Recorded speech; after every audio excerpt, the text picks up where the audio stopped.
Bismillahirrahmanirrahim. Alhamdulillahirrabbilalamin.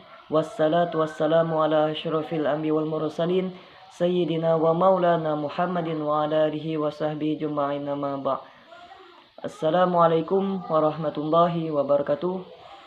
Selamat siang dan salam sejahtera bagi kita semua. Marilah kita panjatkan puji syukur kehadirat Allah Subhanahu wa taala yang telah mana memberikan kita kesehatan, kesempatan dan bantuan agar kita dapat bertatap muka lewat online saat ini. Salawat selalu kita curahkan kepada baginda kita Nabi Muhammad SAW yang telah mana membawa kita dari ketidaktahuan ke zaman sains sekarang ini.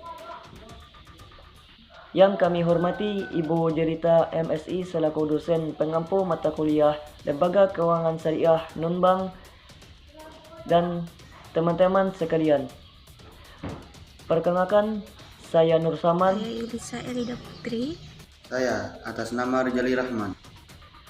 Kami dari kelompok 12 ingin membahas tentang leasing syariah.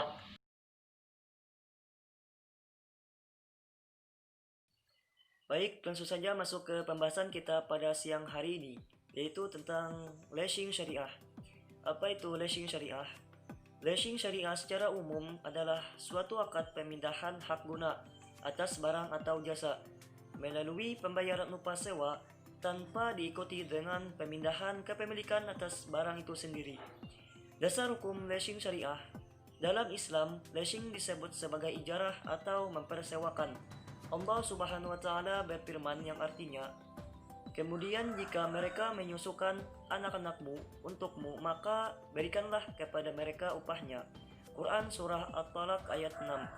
Sebagian ulama berpendapat bahwa manfaat yang disewa itu hendaklah jangan sampai mengandung lenyapnya sesuatu yang berupa zat. Hanya harus semata-mata yang bermanfaat saja. Selanjutnya, perkembangan leasing syariah. Dengan perkembangan perbankan Islam, juga perkembangan praktek ekonomi Islam yang lain, seperti leasing, asuransi pasar modal, dana pensiun, penggadaian, lembaga zakat, koperasi, dan lain sebagainya. Kemajuan ini menjadi sinyal positif untuk menunjang segala kebutuhan masyarakat yang diselenggarakan secara Islami. Mengingat sebelumnya belum tersedia pelayanan dan proses pemenuhan kebutuhan masyarakat yang sesuai dengan syariat Islam. Memasuki dekade tahun 2000, industri jasa pembiayaan di Indonesia mengalami perkembangan yang sangat pesat, sehingga menuntut industri jasa pembiayaan dapat menyesuaikan diri dengan kebutuhan masyarakat terhadap pelayanan jasa keuangan yang sangat kompleks. Selanjutnya akan dilanjutkan oleh rekan saya. Terima kasih. Saya akan membacakan tentang akad leasing syariah dan rukun dan syarat leasing syariah. Yang pertama, akad leasing syariah itu ada empat bagian. Yang pertama, akad bagi hasil. Yang kedua, akad murabahah. Yang ketiga, akad salam. Dan yang keempat, akad ran. Dari berbagai akad tersebut terlihat bahwa konsep pembiayaan dengan basis bagi hasil merupakan konsep yang bisa diterapkan dalam leasing. Dalam hak ini melalui supplier dan dapat memberikan dana ataupun modal dalam suatu barang tertentu. Selain itu, supplier dapat dalam leasing ini juga berfungsi sebagai mitra, dan konsep ini akan mendorong kedua belah pihak yang terkait dalam perjanjian leasing Islam untuk menyukseskan usaha yang dijalankan masing-masing. Dan ada rukun dan syarat leasing syariah.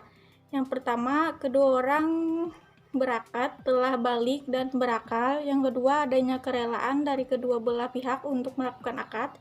Yang ketiga, objek ijarah harus diketahui secara sempurna agar tidak ada perselisihan di kemudian hari dan memiliki manfaat tidak cacat dan halal menurut syara. Yang keempat, barang yang disewakan tidak terpaut utang. Yang kelima, objek leasing diserahkan dan dipergunakan secara langsung. Yang keenam, mengenai upah sewa harus jelas. Tentang mekanisme leasing syariah. Dalam sewa guna usaha syariah, pemberian sewa disebut dengan muajir, sedangkan penerima sewa disebut dengan mustajir. Dalam pembahasan ini, yang pertama, transaksi ijarah ditandai dengan adanya pemindahan manfaat.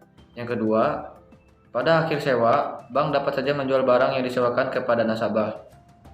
Yang ketiga, harga sewa dan harga jual disepakati pada awal perjanjian antara bank dengan nasabah. Mazhab Hambali berpendapat bahwa ketika ijarah telah berakhir, penyewa harus melepaskan barang sewaan dan tidak ada kemestian pengembalikan untuk menyerah terimakan seperti barang titipan. Selanjutnya, manfaat leasing syariah. Manfaat dari kegiatan atau industri sewa guna usaha, leasing antara lain. Leasing sewa guna usaha dapat dijadikan sebagai salah satu sumber dana bagi pengusaha yang membutuhkan barang modal selama jangka waktu tertentu dengan pembayaran atau pembayaran sewa. Usaha leasing sendiri atau sewa guna usaha dapat memberikan pembiayaan dalam waktu yang cepat. Dengan perjanjian leasing atau sewa guna usaha, suatu perusahaan akan terasa lebih menghemat dalam hal pengeluaran tunai dibanding dengan pembelian secara tunai. Mungkin itu saja yang dapat saya sampaikan. Saya mewakili teman-teman presentasi pada kesempatan ini. Jika ada salah mohon maaf. Saya akhiri. Wassalamualaikum warahmatullahi wabarakatuh.